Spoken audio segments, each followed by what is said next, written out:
Just as the girl was about to take the glass of milk her brother handed her, a system notification suddenly popped up in front of her eyes. Warning: do not drink. The system made it crystal clear. If she drank that milk, Anna, the poor student her brother had been sponsoring, would gain a special ability. During the college entrance exam, Anna would be able to see straight through her answers. Even worse, 7 days after the exam ended, the girl would suffer a complete mental breakdown and basically become a wreck before she could even process that the boy she had secretly liked for years, her so-called white moonlight, walked up to her. He personally put a bracelet on her wrist and gently reminded her to wear it. On the day of the exam, the next second, another warning popped up. Do not trust him. If you wear the bracelet, Anna's score will be 20 points higher than yours. And the outcome: Anna would get into a top-tier university. As for her, she'd be sent to a psychiatric hospital, humiliated until she was completely destroyed. She froze. She never imagined that her most trusted brother and the boy she loved would team up against her. At first, she couldn't accept it, but the system continued,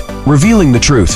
They did all of this because they had both fallen in love with Anna. In that instant, everything made sense, but she didn't expose them. Instead, she pretended she knew nothing and smiled as she accepted the milk and the bracelet. She understood one thing clearly: a real counterattack had to be fatal. The next day at school, she deliberately gave the milk and bracelet to the school bully who had been tormenting her for years. She knew exactly why he targeted her. He'd always been doing Anna's dirty work. Fine, if Anna wanted to copy answers, she'd copy the worst ones possible. The exam began. Anna was overflowing with confidence, thinking she was duplicating the top student's perfect answers. What she didn't know was that she was copying the random guesses of the lowest-ranked student in the entire school. After the exam, Anna bragged everywhere, claiming she was guaranteed first place and had basically secured Harvard already. The girl's brother and the boy who once swore he loved her rushed to congratulate Anna. While they were lost in their fantasy, the girl calmly walked out of the exam hall. Anna mocked her in public, saying this time she was destined to crush her. The girl just smiled lightly and replied, "We'll see when the results come out."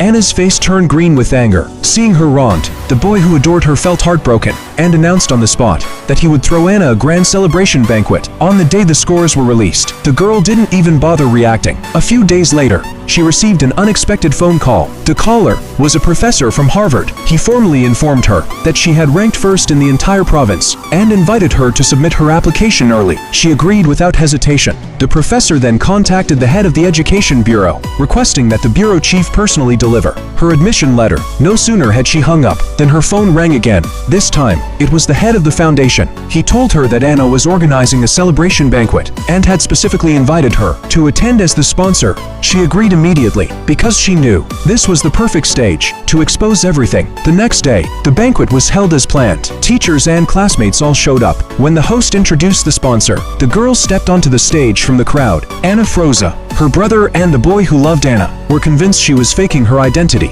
and were about to drag her off stage. Right then, the director of the Education Bureau arrived. Anna assumed he was there for her, and her expression grew even more smug. She even publicly accused the girl, demanding she be removed from the venue, claiming that the girl had repeatedly targeted her and was now pretending to be the provincial top scorer. But the very next second, the director cut her off. He announced in front of everyone, the real provincial #1 was standing right there. He sternly rebuked Anna for making things up and made it clear there had only ever been one true top scorer.